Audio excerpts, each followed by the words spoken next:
Welcome to Detroit's Darkest Times.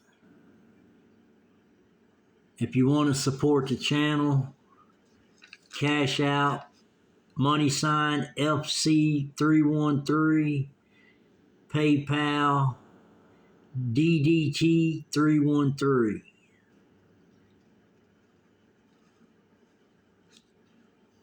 And I would like y'all to subscribe, hit the like, and the notification bell. Today we're talking about Trumbull Avenue.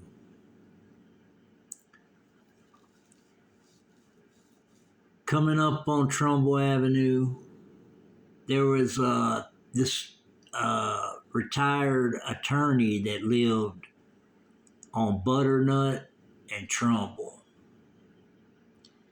And he was an older gentleman, but he had plenty of money.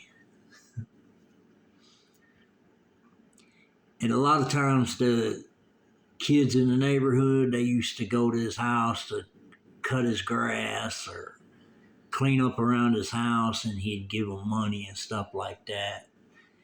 And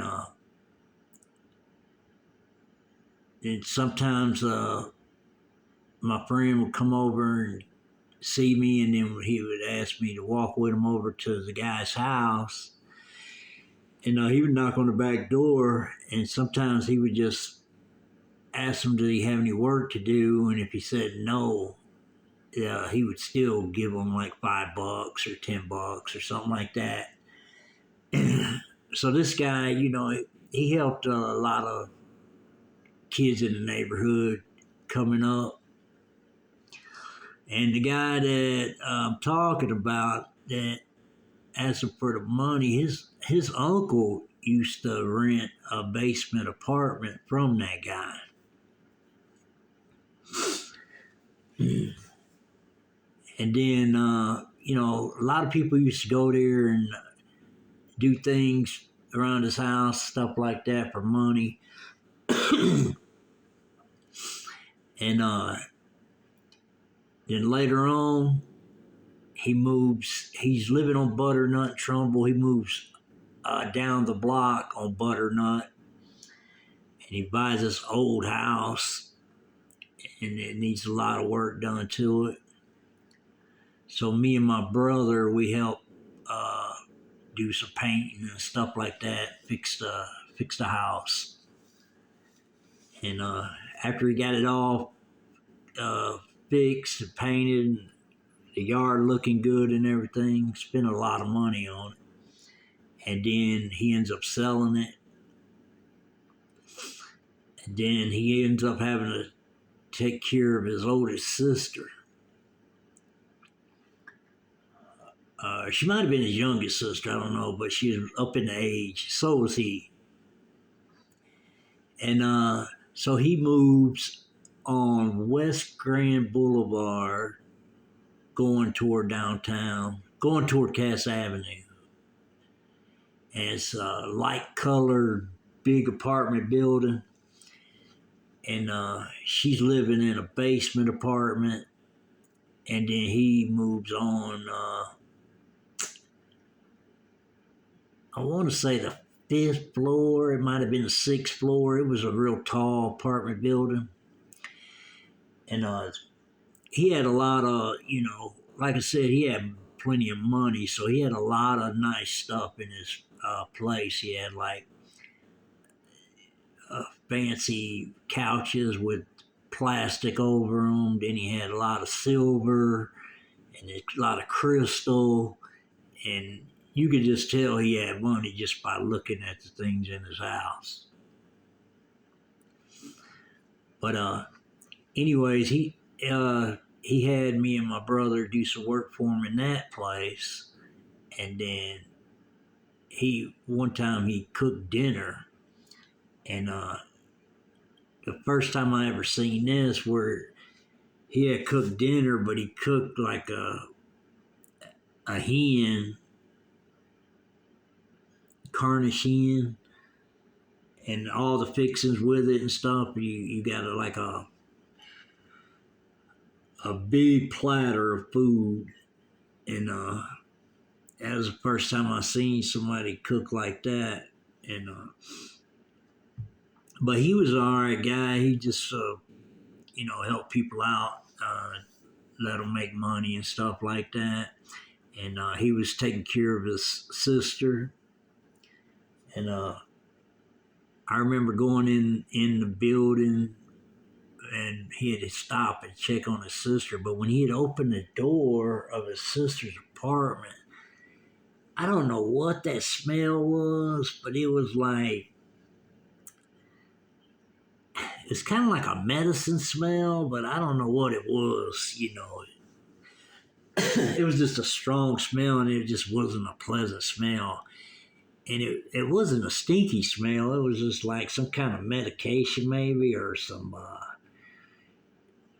like that. It just was, and I kind of stood out in the hallway because I didn't like the smell of that. I don't know what it was, but he had took care of her. And then, like I said, he helped a lot of. The way I actually met him was through my friends, and my friends knew him because their uncle stayed in his basement apartment. And then, as time passed, uh, my friends' mom, they lived on Warren and Trumbull, and she was planning on going to Kentucky. So she asked my sister, she's like, can you watch my two boys? She had three boys, but can you watch my two boys, which was them were the guys I ran around with, and for a couple weeks I'm going to Kentucky. And then she gave her a little bit of money, and then she said, I'll pay you the rest when I get back. And so they came and stayed with us, and then they had to, go. It was during school, so they had to get up and go to school and all that stuff. But while they were staying with us in the evening, we would go hang out in the neighborhood. And then he seen his older brother, because he didn't stay with us. He stayed with another guy it was a friend of his, but he was running around with his dad. And my friend was telling me that, he thinks something weird going on with that. And because he was wondering why his brother didn't come stay with them. And when we was out hanging out, he seen his brother with the guy in the car, but his brother would, like, the driver was sitting there on the driver's side, and they had like passed us in the car while we was walking down the street.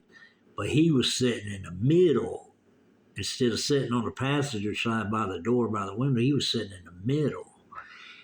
And then my friend yelled out something, to him that was, because something foul. And but I don't think they heard him, and they just rolled past. And I don't even know if they seen us or not. But he just thought that, something was weird with him rolling, because he had a son, but his son wasn't with him. It was just him and the older gentleman. And he thought that was weird. And then as time passed, they ended up, well, before I get to that part, when my sister was watching them, and then the lady came back from Kentucky, and she got her kids back, she told my sister, hey, Friday, come to my apartment and I'll finish paying you. So my sister went up there, and then she come up with an excuse. A lot of people did this back in the day. She come up with the excuse that, she didn't get her check and all that, so she couldn't pay her. So she said, come back next week, and I'll pay you. So then my sister goes back next week. And then it come to a point where she just kept telling her stories. And then I remember one time my sister asked me would I walk with her. I think I did it a couple times with her from Elm Street to Warren to see if she can get her money. And every time we went over there, she had a different story, So I told my sister, I said, you need to just uh, chalk that up because it's clear she's not trying to give you no money because you done watched her kids and whatever little bit she gave you before she left, that was probably all she was planning on paying you. And to be honest with you, I don't think she ever paid her. She might have. I never asked her, later on down the road, but I don't think she got paid from her. But she might have later on. I'm not for sure, but I know she kept going down there and the lady kept blowing her off and didn't want to pay her. But anyways, now that I'm thinking about it, next time I see her, I'm going to ask her about it. But anyways, so later on, they end up moving from Warren over by Temple off of Trumbull. And they got this little house they staying in. Well, me and my brother end up going over there to visit.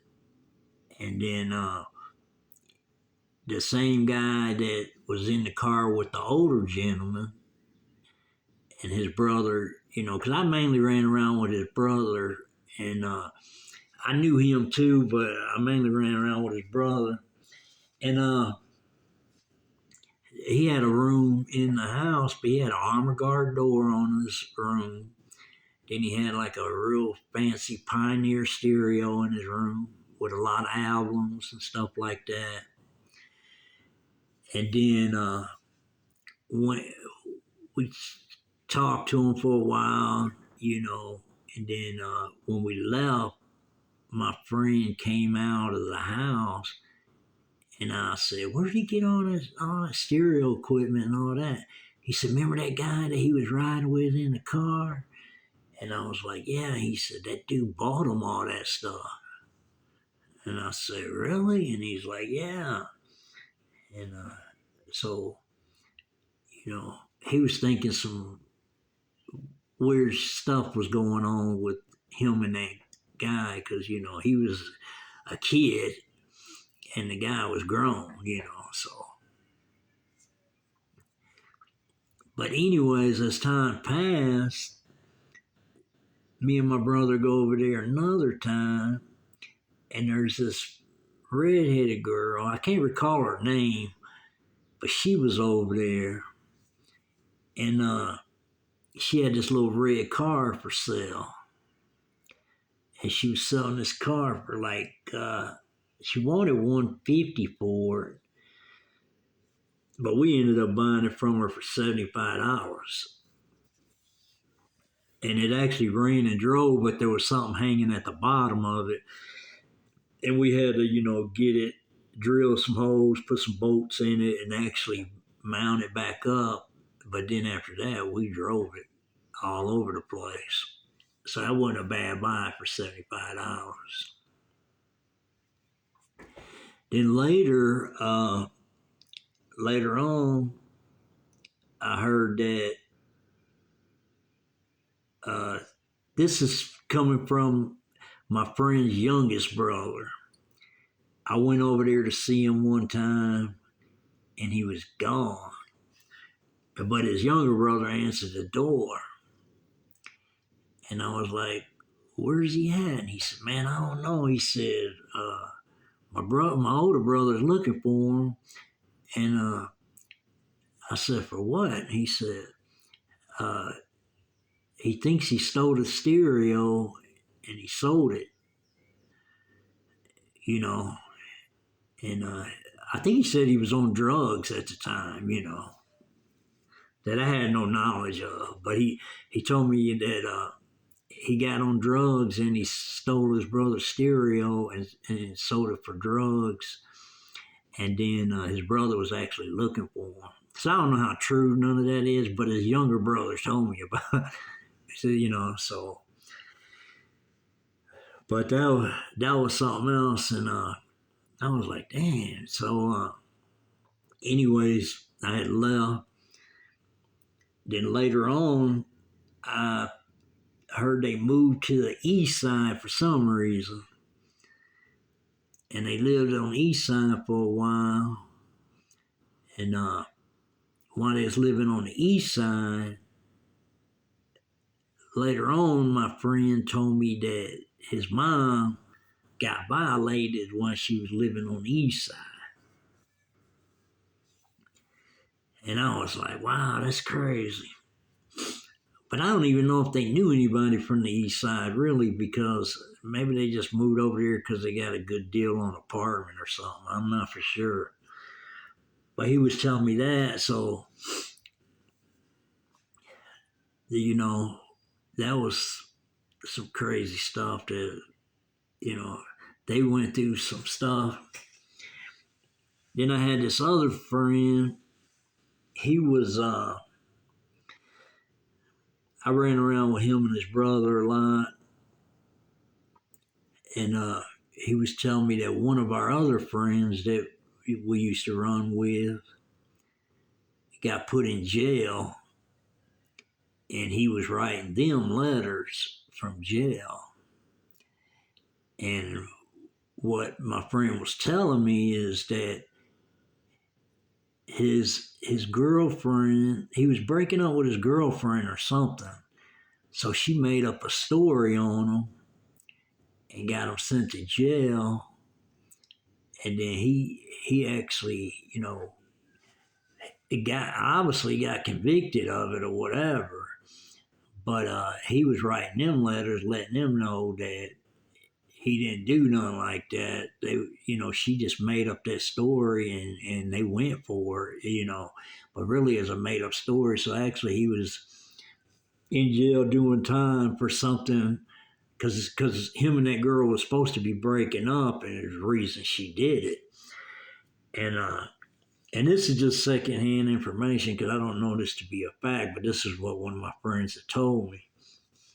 Because I was asking, you know, I haven't seen him, and where was he at? And then he was like, well, he's in jail, and he's been writing us letters telling us what happened. And the girl had made up a story on him. Then he ended up going to jail and having to do time for it. So if I ever get in contact with him, I'll probably get the full story on it and stuff like that. But he's the same dude that I was okay, that you know I used to run around with him. We all used to run around together. There was a whole bunch of us. And one time, me and him was walking uh, down Grand River, and he seen his oldest brother in the back of a police car. And then he's, you know, yelling, and the police car is going down the alley, comes down the street, but it turns down the alley and takes his brother down the alley. And the reason they was going down the alley is because at the end of the alley was a police station. And I forget what precinct it was, but I do believe it was like off Grand River. And I forget, you know what, because it was some time ago. But anyway, he was wondering what happened. And then later I ran into him, and he told me that his brother got sent away because what his brother was doing, his oldest brother had got caught breaking in a dog and cat hospital that was on Grand River. And I don't know what his intention was, you know what I mean? And he could have been on drugs or whatever and just thought maybe if he broke in there, he can get some type of drugs or something. Maybe that was his intention, but he got caught and then he got arrested and had to go away for a while.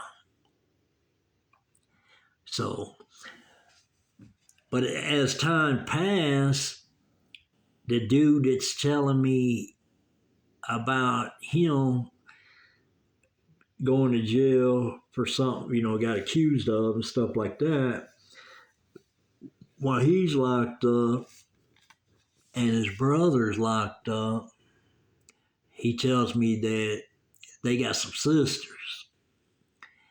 And I've met them a couple times, you know, and they have some sisters, and they all got on drugs, and then they owed the dope man money, and they couldn't pay. And I think it was one of them deals because a lot of people did this that didn't have no sense, but the ones that had sense knew to pay. But the ones who didn't have sense would always try to blow off somebody they owed, whether it be for drugs or if they owed them anything for anything. A lot of people just thought they could get away with stuff like that, and you can't do that. If you owe somebody, you need to try to figure out how to pay them because, there's consequences behind stuff like that. But anyways, he says, that he heard the drug man kept sending somebody over there to get the money that they owed, and they kept blowing them off, and they wouldn't pay or couldn't pay or just thought they could blow them off. I guess I don't know what the situation was, but anyways, he told me one day 2 or 3 guys went over there and they just violated all the girls because they couldn't pay the money. So that's what actually happened. And I was like, that's crazy, man. And, but he said, yeah, they should have paid the people because, things like that happen. You could lose your life. You get involved in some stuff like that, you could lose your life over something like that, But that's the story that he had told me, and I was like, man, that is crazy, And I don't know if it's true or not. That's just what he said. But I used to hear a lot of stories back in the day, and sometimes you got to just take a story with a grain of salt, because sometimes people get mad at people and then they just make up stories on them and stuff like that and just, try to give people a bad name or, something like that. So you really, this is just part of my story that, I've heard and stuff like that, people I know and stuff like that. So, that's just stuff that went on, on Trumbull Avenue and stuff. There was all kind of stuff went on. I remember one time I had a friend, and he used to come stay at my house, and I'd go stay at his house and stuff, and I liked his youngest sister. And back in them days, people used to call their friends and you do crank calls and stuff like that, just mess around, no harm done really. And he was calling my house and stuff like that and making crank calls, but just playing around. And then somebody took it offensive. And then one day when he was coming out of school, the guy punched him in his nose, bust his nose. And I thought that was crazy because it was really uncalled for, because the dude was just cranking. And a lot of people did that, crank called their friends and stuff like that. But I just thought it was not good. But then, anyways, he had an older sister too. And she's going with a dude that lives on Trumbull. And he had a bike. This dude that she was going with, he had a bike that he would do wheelies on and stuff like that. He would actually get his bike up in the air and just ride for blocks on one wheel and stuff. A lot of people back then couldn't do that. They would try it, but they couldn't do it. Anyways, she tells her boyfriend about the guy that punched her brother in the nose coming out of school. And then, so the guy was on the lookout for that dude. And then one day he catches a guy at the store, or he sees a guy going in the store, so he goes over to the store. And the guy buys a 8-pack of Pepsi, and at this time they're glass bottles, they ain't plastic. And the guy, he comes out the store, and the guy confronts him about the situation.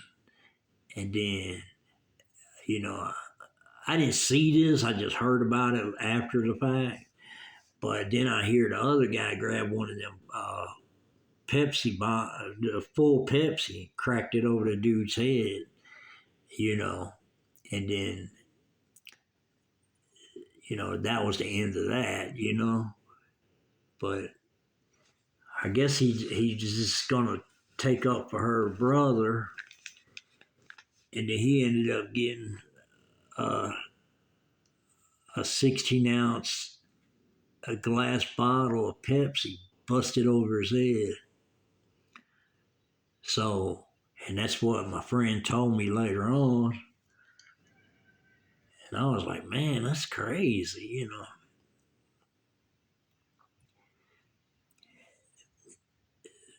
Sometimes, you can go try to defend somebody, but sometimes it might not work out the way you think it's going to work out. You know what I mean? You might be saying, well, I'm going to go put them in check or whatever, and it might backfire on you. So,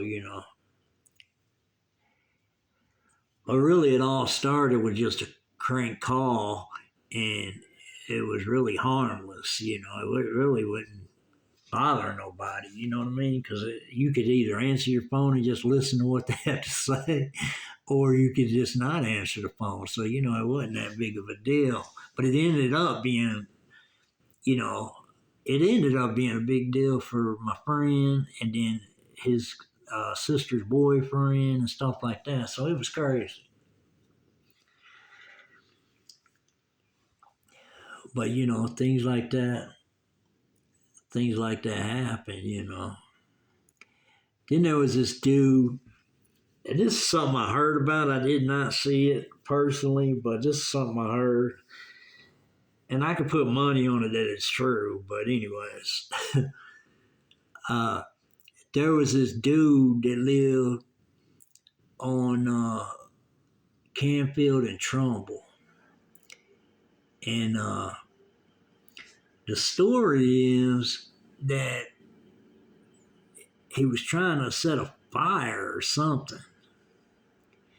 And then it actually caught him on fire and burned him pretty bad. And then after that, when he went to the hospital, and just after it's all said and done, it's he goes to the hospital and he burnt real bad, and comes back out, and then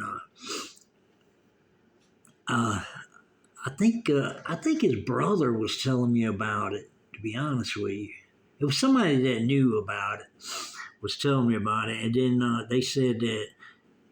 I said, well, what do you tell the doctors? And they said, he said he was putting gas in his mini bike, and he had a lit cigarette in his mouth, and he dropped the cigarette in the gas tank and it blew up or something like that.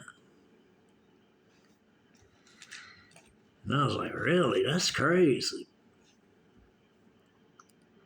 But, I don't know what that guy was doing or whatever, but he paid dearly for whatever he was trying to do because he burned himself up. And I guess he just didn't want to tell him what really happened, so he just made that story up. But I can almost bet if you had a lit cigarette, I wouldn't recommend you do this, but I'm just saying, if you had a lit cigarette and you dropped it in a can of gas, it would probably go out. But don't try this. I'm just saying that, and I'm not for sure if it would go out. So, but I just kind of think that would be what would happen, because it seems like it would have to be like a open flame or whatever before that would take place. But who knows? I might be wrong. But yeah, that dude got messed up.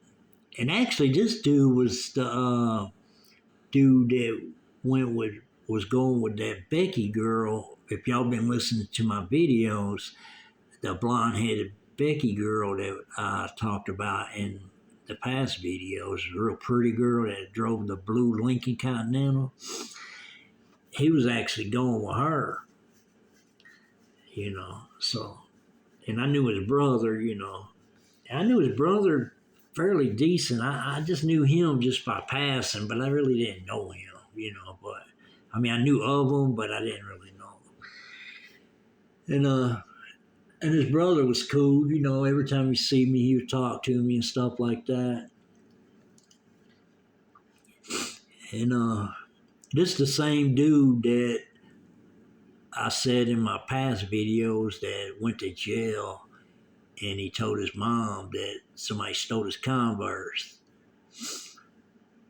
And then his brother told me that that wasn't true, that he actually traded his Converse for cigarettes.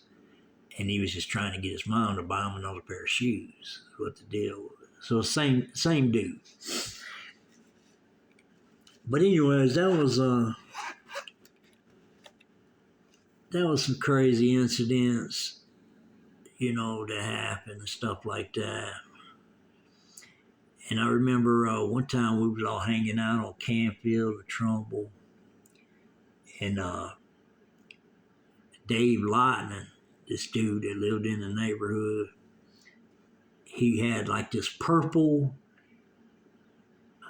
I forget what kind of car it is. I mean, I know the name, it just like ain't coming to me. It looks like it's got a hockey stick painted on the side of it.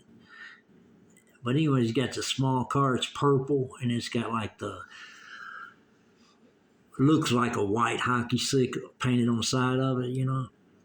But I can't think of the name of the car. But anyway, it's a small car, 2-door. And he's got it in between apartment buildings, and it's kind of muddy. So he gets it stuck. So he's wanting all of us, it's a whole group of us, he's wanting all of us to help push and try to get it unstuck. Well, then my friend's older brother, the one that, you know, got the Pioneer stereo and all that, my friend's older brother is trying to help too, but his foot ran over by the car. And you know, I don't think it broke it. Well, it might have broke it because I think you know, later on I think he had a cast and some crutches.